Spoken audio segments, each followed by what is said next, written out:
علیکم دوستان عزیز، بینندگان گرامی، شما را با سال نو تبریک گفته برایتان تن صحت، دل بیغم، خاطر جمع و خوشی های روزگار را تمنا دارم.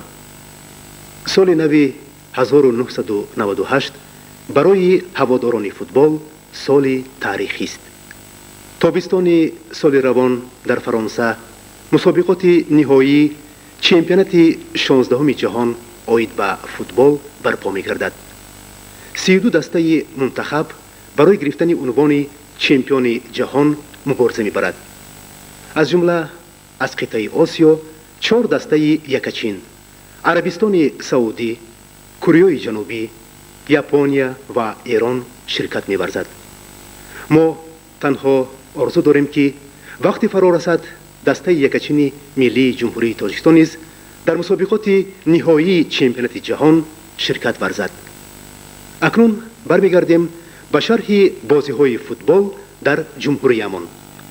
چمپیونات ششم ملی تاجیکستان بین دسته‌های لیگ عالی پرشدت گذشت. دسته وخش قرغان‌تپه هنوز 3 دور قبل از انجام چمپیونات پیشکی نشانهای طلا را صاحب شد. باید تذکر داد که بعد صاحب استقلال گشتن تاجیکستان 5 سال پی هم عنوان قهرمانی را تنها دسته‌های شهر دوشنبه نایل می‌شدند. نشانهای نقره چمپیونات ششم باری اول نصیب دسته رنجبری ناحیه واسع گشت. چون موسم سال 1996 دسته خوجند باز نشانهای برنجی چمپیونات را به دست آورد. با افتخار دسته قهرمان وخش 25 دکبر سال گذشته در کلوب کارخانه ترانسفورماتور براری شهر قرغان‌تپه مراسم مبارک برپا شد.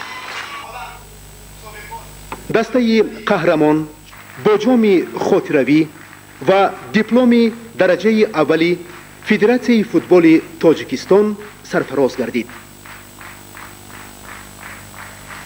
با اعضای دسته نشانهای طلا و دیپلم درجه یکم فدراسیون سپرده شدند.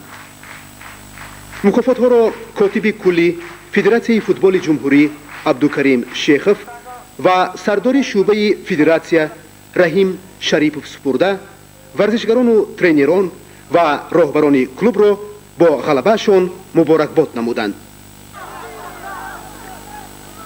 حملگری وخش عضو دسته یکچین المپی مملکت رستم عثمانوف که در بازی‌های چمپیونات ششم تاجیکستان 21 توپ زده است، همچون نشانزن بهترین صاحب مکافات خاطروی فدراسیون فوتبال جمهوری گردید. کامیابی‌های به دست آورده دسته وخش را به دستگیری و کمک مالیوی و مادی سرپرستان تصور کردن امکان ناپذیر است. سرپرست اساسی کلوب حکومت شهر قرغان‌تپه تحت سروری رئیس شهر اسام‌الدین اسداللهویچ سعیدов به دسته وخش کمک و غمخواری ظاهر می‌نماید. محترم سعیدов بعد مبارکبادی همراه معاونانش شریف جان سمیف و لطافت شریپova به هر یک عضو دسته تحفه‌های تأسیس نموده حکومت شهر، تشکیلات اداره و کارخانه‌های تابع حکومت را سپردند. در موفقیت دسته وخش قبل از همه حصه ترینر مشاور عبدالله مرادov ارزنده است. غلبه وخش به مهنت پرمحصول سرترینر اوراس توراقولov، سردار دسته اسرائیل شریپov، یاور سرترینر کاپیتان دسته صلاح الدین غفورov علاقمند است. هیئت وخش را هم فوتبالبازان با تجربه و هم بازیگران جوان و امیدبخش تشکیل می‌دهند. فوتبالبازان و ترینران و راهبران کلوب را با غلبه معاون رئیس ولایت ختلان ترسونای خالمرادونا علی مردانova تبریک کرده با آنها در موسم نو بردباری‌ها آرزو نمود. طی چند سال اخیر سرپرستی کلوب فوتبال وخش را جمعیت سهامی وخش به عهده دارد. دستگیری و کمک مالیوی و مادی این کارخانه تحت سروری صابرجان ستارویچ رحیمov و حکیم جان گوریزویچ صابیرov боиси эҳёи дастаи вахш ва ғалабаҳои барҷастаи он гардид. ҳакимҷон собиров ҳайати дастаро муборакбодӣ карда мукофот пулӣ супурд.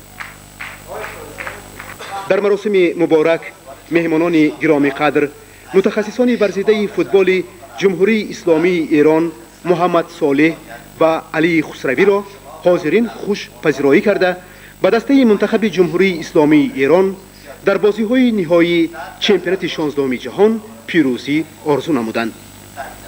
ҷаноби Муҳаммад Солеҳ зимни суханронии хеш ба дастаи вахш ва умуман футболи тоҷик бурдбориҳо таманно кард. дорандаи нишони тиллои чемпионати соли 1961 дар ҳайати вахш Андрей Пантелеевич Маркин аз он изҳори хурсандӣ намуд, ки анъанаи хуби аввалин футболбозони вахшро имрӯз варзишгарони ҷавон бо сарбаландӣ давом медиҳанд. аз номи собиқадорони футболи тоҷик, онҳое ки солҳои гуногун дастаи вахшро машқ медоданд, Юрий Рашидович Воҳидов сухани табрикӣ кард. футболбозону тренерони вахшро бо ғалабаашон сардори шӯъбаи корҳои дохилии ҳукумати шаҳри Қурғонтеппа полковник Нуралӣ Фақиров муборакбодӣ намуд. аз номи волидайни футболбозон, модари ҳамлагарони даста, бародарон Зариф ва Рустам Усмоновҳо, Любов Филипповна Усмонова суханҳои самимӣ гуфт. муваффақияти дастаи вахш ба дастгирии мухлисонаш вобаста аст. аз номи мухлисон Болта Облоқулов дастаро табрик карда дар мавсими нав барори кор орзу намуд. ҳунарбарии санъаткорони театри мусиқию масакавӣ ва хонаи маданияти шаҳри Қурғонтеппа ба маросими муборак ҳусни тоза бахшид. ҳоло мусоҳибаи шореҳ Аловиддин Буриевро бо чанде аз роҳбарони дастаи вахш манзури шумо мегардонем. албатта ман хурсанд ҳастам, ки имрӯз дастаи мо командаи вахш чемпиони ҷумҳурии Тоҷикистон шуданд. бачаҳое ки мо ҷамъ кардем дар тими вахш, ин ҳамаш бачаҳои ҷавон ҳастанд. ман гуфтанӣ ҳастам, ки баъд аз 2-3 сол ино ҳамаш ба тими миллии ҷумҳурии Тоҷикистон бозӣ карда метавонанд. Я хотел бы еще раз поздравить футбольный клуб «Вахш», руководство области, города, руководство команды, футболистов. Я думаю, что эта команда сегодня заслуженно стала чемпионом нашей республики. Она показывала почти во всех играх интересные, содержательные, результативные игры. И я думаю, что они заслуженно сегодня стали чемпионами нашей республики. мо имрӯз хеле хурсанд ҳастем, чунки дастаи мо, дастаи вахш имрӯз чемпион шуд. имрӯз медалҳои баҷор тиллоиро ба бачаҳо супориданд. ҳама хурсанданд, мухлисони футболи Қурғонтеппа ҳам хурсанданд, ки дастаи вахш чемпион шуд. чемпиони Тоҷикистон шудед, вале дар пеш бозиҳои байналмилалӣ ҳаст. шумо чӣ гуна бозикарданӣ ҳастед? мо дар Москва баромад мекунем. мо мехоҳем, ки дар он ҷо ҳам хеле нағз баромад кунем. дастаи вахшро имсол имтиҳони ҷиддӣ дар пеш аст.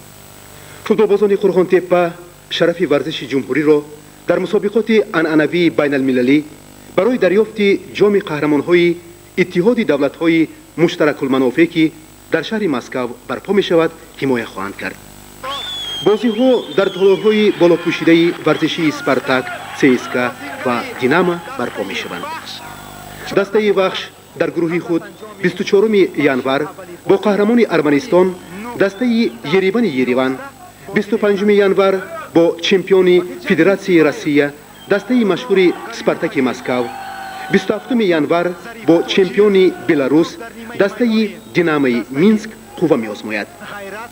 дастаи вахш инчунин имсол бори аввал дар мусобиқоти бонуфузи байналмилалӣ барои дарёфти ҷоми қаҳрамонҳои мамолики Осиё ширкат меварзад.